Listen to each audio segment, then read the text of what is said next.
Price Lord. இயேசுவின் நாமத்தினால் உங்களை யாவரும் வாழ்த்துகிறேன். இந்த நாளுக்கூடும் இந்த நிகழ்ச்சி மூலியமாக உங்களை சந்திக்க கர்த்தர் கொடுத்த இந்த கிருபைக்காக நான் தேவனுக்கு நன்றி செலுத்துகிறேன். சந்தோஷமா இருக்கிறீங்களா? நான் விசுவாசிக்கிறேன் தேவ பிள்ளைகள் நீங்க சந்தோஷமா இருக்கிறீங்க என்று.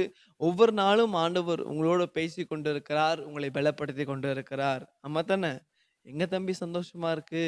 ஒரு சமாதானமே இல்ல குடும்பத்துல. வாழ்க்கையில ஒரு நிம்மதியே இல்ல இல்லைங்களா? மனசுல ஒரே பாரமா இருக்குது அப்படின்னு சொல்றீங்களா? இன்னைக்கு ஆண்டவர் உங்களே பார்த்து தான் சொல்றாரு.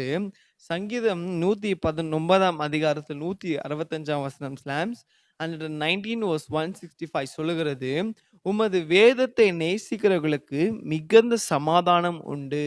ஆமென்.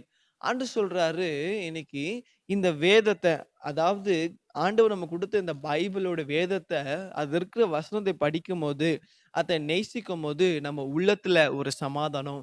இன்னைக்கு நெறைய பேர் இன்னைக்கு சமாதானத்த தேடி நெறைய இடத்துக்கு ஓடுறீங்கல்ல. எனக்கு அங்க போனா சமாதானம் கிடைக்குமா? இல்ல இங்க போனா சமாதானம் கிடைக்குமா? ஆனா பார்த்தீங்கன்னா, இந்த உலகம் குடுக்குற சமாதானம் எல்லாம் கொஞ்ச நேரத்துக்கு தான் இல்லைங்களா?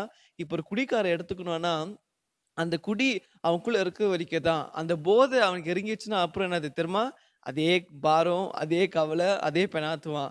அதே போல தான் இன்னைக்கு இப்போ சில பேர் பார்த்தீங்கன்னா, அந்த சீரியலுக்கு அடிமையா இருப்பாங்க. அந்த சீரியல பார்க்குற வரைக்கும் அவங்க உள்ளத்துல ஒரு சந்தோஷம் இருக்கும் இல்லைங்களா?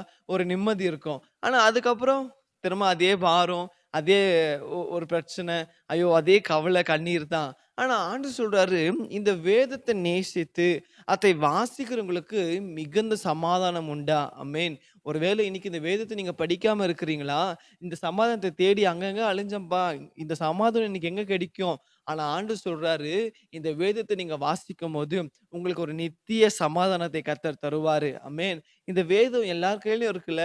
உங்களுக்கு எப்பல்லாம் உங்களுக்கு மனசு பாரமா இருக்கிறதோ, இல்ல எப்பல்லாம் உங்களுக்கு ஒரு சமாதானம் இல்லன்னு தோணுதோ, இந்த வேதத்த நீங்க வாசிங்க. இந்த வேதத்து மூலியமா கர்த்தர் உங்களுக்கு சமாதானம் தருவார். ஏன் தெரியுமா? அவர் பேசுகிற தேவனா இருக்கிறார். இந்த வேதத்து மூலியமா கர்த்தர் உங்களோட பேசுவாரு. உங்க பாரத்தை ஆண்டவர் ஏசப்பா நீக்கி போடுவாரு.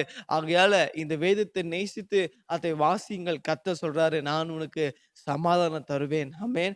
ஆகையால இதுவரைக்கும் சமாதானத்த தேடி உங்க ஃப்ரெண்ட்ஸ தேடி ஓடாதீங்க. இல்ல இல்ல சீரியல தேடி ஓடாதீங்க. உங்களுக்கு சமாதானம் குடுக்கிறவர் யாரும் இல்ல. உங்களுக்கு சமாதானம் குடுக்கிற ஒரே ஒரு தேவன் இயேசு கிறிஸ்து. இந்த வேதத்த நீங்க வாசிக்கும்போது, உங்களுக்கு கர்த்தர் நித்திய சமாதானம் குடுத்து உங்களை ஆசீர்வதிப்பார். ஜெபிக்கலாமா? ஆண்டவரே, இதுவும் இந்த நாள கூட சுவாமி நீ குடுத்த இந்த வார்த்தைக்காக நன்றி ஆண்டவரே. ஆண்டவரே இயேசப்பா உம்முடைய வேதத்தை ஆண்டவரே அப்பா நேசித்து ஆண்டவரே அப்பா மிகுந்த சமாதானம் உள்ள என்ற வார்த்தையின்படி அப்பா, இதோ இந்த நாள கூட ஆண்டவரே அப்பா இந்த வார்த்தைக்கு ஒப்பு கொடுத்த ஒவ்வொரு பிள்ளைகளுக்கு கர்த்தாவே நீ சமாதானம் உண்டாக்கும்படியா நாங்கள் ஜெபிக்கிறோம் ஆண்டவரே. என் வாழ்க்கையில சமாதானமே இல்லையே, என் வாழ்க்கையில ஆண்டவரே அப்பா நிம்மதி இல்லையே என்று சொல்லி சப்பா கலங்கி கொண்டிருக்க ஒவ்வொரு உள்ளங்களை கர்த்தர் நீங்க கண்ணோக்கி பார்க்குவீராக. ஆண்டவரே அப்பா ஸ்தோத்திரம் ஆண்டவரே அப்பா வேதத்தை வாசிக்கும்போது அவங்களோட கர்த்தர் நீங்க பேசும்படியா நாங்கள் ஜெபிக்கிறேன். அவங்க உள்ளத்துல ஆண்டவரே அப்ப ஒரு நித்திய சமாதானம் ஆண்டவரே அப்ப நித்திய நிம்மதி உண்டாக்கி ஆசீர்வாதமாய் செழிப்பா இருக்குது ஆண்டவரே அப்ப கிருபை செய்ததுக்காக நன்றி. எங்கள் தேவன் அப்படி செய்ததுக்காக ஸ்தோத்திரம். இயேசுவின் நாமத்தில் பிதாவே.